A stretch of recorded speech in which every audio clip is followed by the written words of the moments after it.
되면 주님께서 그 귀를 집어서 그 자리에서 다시 붙여주십니다. 그러면서 주님께서 베드로에게 그렇게 말씀하십니다. 검을 가진 자는 검으로 망할 것이다.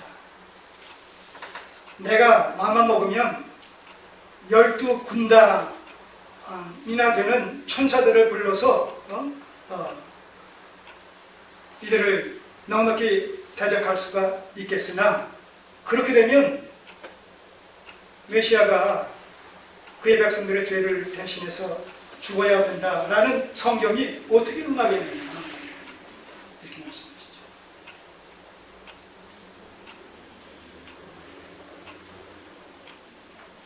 우리는 그런 내용들을 통해서 지금 주님께서 이들에게 잡히시는 그 과정을 우리가 면면히 살펴볼 텐데, 저들이 잡는 것이 아니라 주께서 스스로 자신을 내어주셔서 잡혀 가시는 것이다. 왜요? 그것이 주님의 뜻이기 때문에. 자, 여기 손을 넣으시고 사도행전 2장과 4장을 두 장을 보시겠습니다.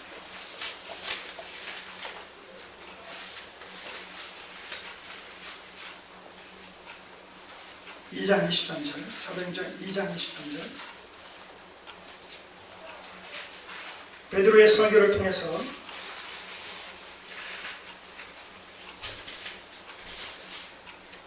이렇게 기록되어 있습니다. 23절 이하. 그가 하나님의 정하신 뜻과 그라는 것은 예수님을 얘기합니다.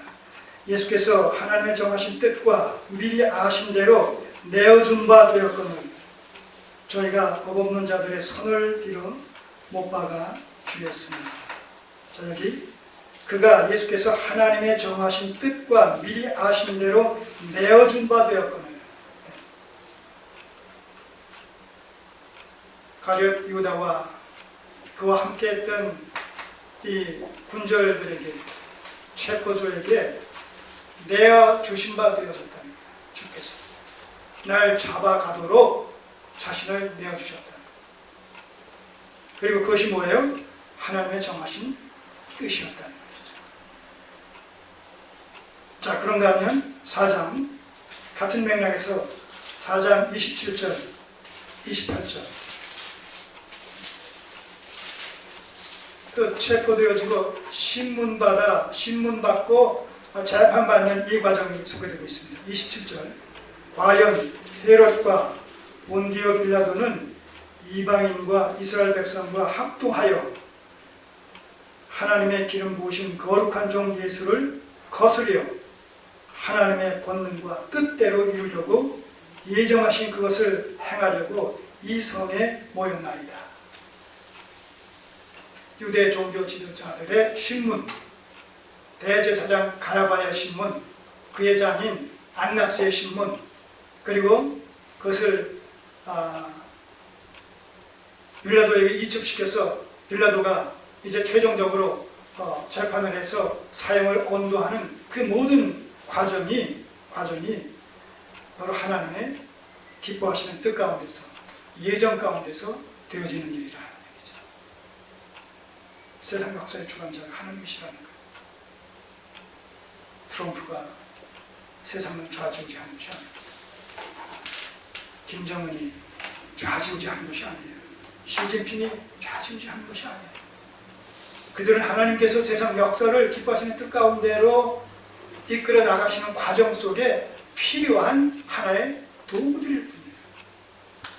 구약 역사 속에서 바벨론의 느부갓네살 왕이 그러했어요. 페르시아의 고레스 왕이 그랬어요. 제국이라고 우리가 일컬었던 그런 세상 역사를 좌지우지했던 그 큰 나라들이, 그 임금들이 다 이스라엘을 중심으로 하나님의 구속사를 전개시켜 나가시는 일에 하나의 수단과 방편으로 사용되어졌다는 거죠. 그 원리는 신약시대에도 동일하게 적용되어지고 미래시대에도 동일하게 적용되어지는 겁니다. 세상 역사의 중심에 구약시대에는 바로 이스라엘이 있었듯이 신약시대, 오늘 이 시대의 세상 역사의 중심에는 교회가 있는 거예요.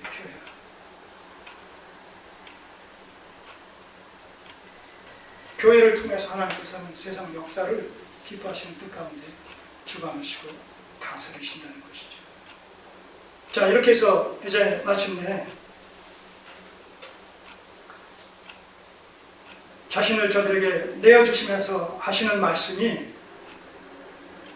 7절, 이에 다시 누구를 찾느냐 물으신데 저희가 말하되 나사렛 예수라 하거늘 예수께서 대답하시되 너에게 내로라 하였으니 나를 찾거든 이 사람들의 가는 것을 용납하라 하시니. 자, 너희가 나사렛 예수를 지금 찾았고 또 예수를 지금 잡으려고 왔으니 내가 그다. 내가 나사렛 예수다. 그러니 나를 잡아가고 나와 함께 이 자리에 있는 내 제자들에 대해서는 손을 대지 말라. 그리고 그들이 무사히 이 자리를 떠날 수 있도록, 해산할 수 있도록 허락하라. 이렇게 그들에게 요구를 하십니다. 그러시면서 하시는 말씀 9절, 이는 아버지께서 내게 주신 자 중에 하나도 잃지 아니하였사옵나이다 하신 말씀을 응하게 하려 함이로라. 17장 12절에 있는 말씀입니다. 17장 12절에 있는 말씀. 제자들 중에 멸망의 자식 가룟 유다만 예수님을 떠날 것이고 나머지 11제자들은 예수님을 떠나지 않고 예수님 부활 승천 후에 예수님의 사역을 계승해서 감당할 자들이기 때문에 그들 중에 한 사람도 잃지 않을 것이다 라는 이 말씀이 여기서 이런 방식으로 지금 이루어지고 있다 하는 거죠. 나만 잡아가라, 이들은 놔두라. 자, 그런데도 불구하고 이 마가복음에 보게 되면 예수님께서 잡혀가시는 과정 속에서 제자들이 홍두백산 다 예수님을 버리고 도망했다 이렇게 기록되어 있어요. 자, 그러니까 뭐예요? 거시적인 관점에서 보게 되면 도망한 것이죠. 그러나 미시적인 관점에서 보면 예수님께서 허락을 받아서 그 허락하에 저들이 자기 집으로, 자기 갈 길로 간 것이 된다는 말입니다. 거시적 관점과 미시적 관점에서 보게 되면 같은 상황인데도 이렇게 해석을 달리 할 수가 있는 것이죠. 이렇게 주님께서는 자신이 지금 재판받고 이제 심판을 받을 수밖에 없는 이런 최악의 상황 속에서도 제자들을 생각하셨다. 사실 그분이 십자가에 달려서 기꺼이 자원해서 죽으시는 그 죽으심의 배경 속에는 뭐예요? 우리를 사랑하실 때 끝까지 사랑하시는 그 사랑의 연고가 그리스도를 죽게 하신 것 아닙니까? 오늘 우리가 어떤 사랑을 받은 자들인가? 우리가 하나님의 어떤 사랑을 받으신 자들인가? 아들까지도 죄인 중에 괴수로 몰아서 성부와 성자의 관계를 단절시키면서까지도 하나님께서 우리를 택하시기 위하여 아들을 버리셨단 말입니다.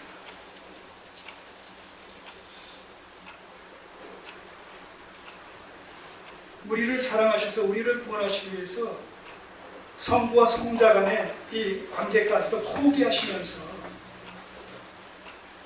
우리를 죄로부터 구속해 주신 하나님 아버지의 사랑,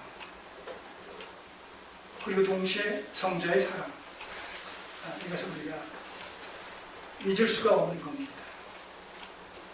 그 사랑에 오늘도 우리를 강권해서 많은 유혹을 뿌리치고 오늘 우리가 이 자리에 와서 지금 예배드린 것 아닙니까? 왜 이 자리에서 우리가 함께 모여 예배를 드립니까? 왜 우리가 이 자리에서 모여서 함께 몸으로 예배를 드리느냐? 라는 질문에 대한 이 구속사적인 답변을 우리가 분명히 갖고 있어야 된단 말입니다. 그냥 우리가 약속했기 때문에 내가 오늘 참석하지 않으면 몇 안 되는 자리에 내 빈자리가 더 커 보이기 때문에 미안해서 죄송해서 아니에요. 그런 것이 될 수도 있지만 그런 마음 가져야 되겠지만 그것이 본질이 아니죠. 우리가 받은 사랑이 그리스도를 통해서 하나님께서 우리에게 베푸신 사랑이 얼마나 크고 놀라운 것인지, 구속의 은혜와 구속의 사랑, 사랑이 우리를 강권하셔서 그 사랑으로 말미암아서 우리가 이곳으로 나올 수밖에 없었다는 이 고백이 있어야 되는 것이죠. 그 고백이 예배로 표출되는 겁니다. 우리를 향한 아버지 하나님의 그리스도의 사랑에 대한 감사의 마음이 예배라는 이런 형식을 통해서 지금 표출되고 있는 거예요. 예배를 통해서. 그러니까 사랑이 동기 유발된 예배여야 된다는 거예요. 그래서 구원론적인 예배여야 됩니다. 그런 의식 없이 드리는 예배는 그 신령과 진정의 예배일 수가 없는 것이요 하나님께서 받으실 수 없는 예배가 되는 것이라는 말씀입니다. 10절 11절에 말씀드렸듯이 이 베드로의 인간적인 충정을 여기서 우리가 봅니다. 인간적인 충정. 적어도 우리는 충분히 이해할 수 있어요. 지금 예수께서, 그리스도께서 이제 잡혀 체포당해 가신다라는 사실을 목격하면서 성격적으로 이 충동적이었던 베드로는 보신용으로 갖고 다녔던 칼인지는 모르겠습니다만서도 이 단검을 빼가지고 말고의 귀를 치는 이런 충정을 보였다는 겁니다. 있을 수 있지 않습니까? 얼마든지. 근데 중요한 것은 뭐예요? 주님께서 하신 말씀을 보면 그 종의 이름 말고라 11절 예수께서 베드로더러 이르시되 검을 집에 꽂으라 아버지께서 주신 잔을 내가 마시지 아니하겠느냐 하십니다. 여기서 그렇게 다투게 되면 싸우게 되면 그래서 내가 피하게 되면 내가 잡혀가지 않게 된다면 그것이 너에게 유익이 될지 모르겠지만 아버지의 뜻을 거스르는 일이 되어진다. 아버지께서 내게 허락하신 잔을 내가 마셔야 그것이 너에게 유익이 되는 것인데 이런 식으로 해서 그 잔을 내가 마시지 못하게 된다라고 한다면 그것은 결국 너희들의 문제요.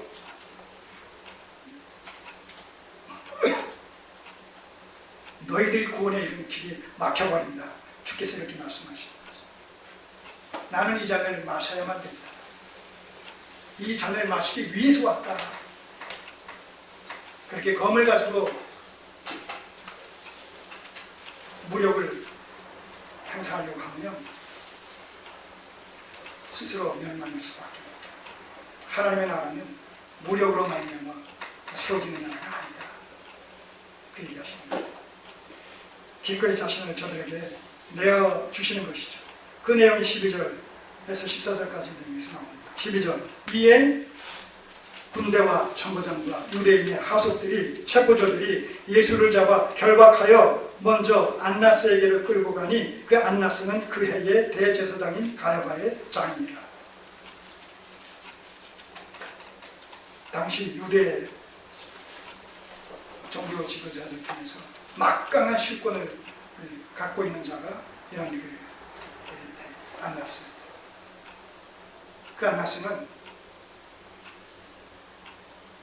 예수님 당시 대제사장으로 있었던 이 가야바의 장인이었다는 거죠. 기득권을 갖고 있는 자였다.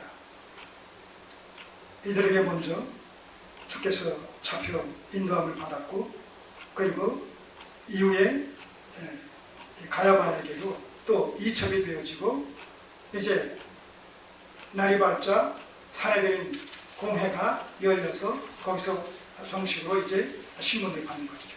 재판을 받게 되는 그런 절차를 받게 돼가지고 결국에는 그날 9시에 최종적으로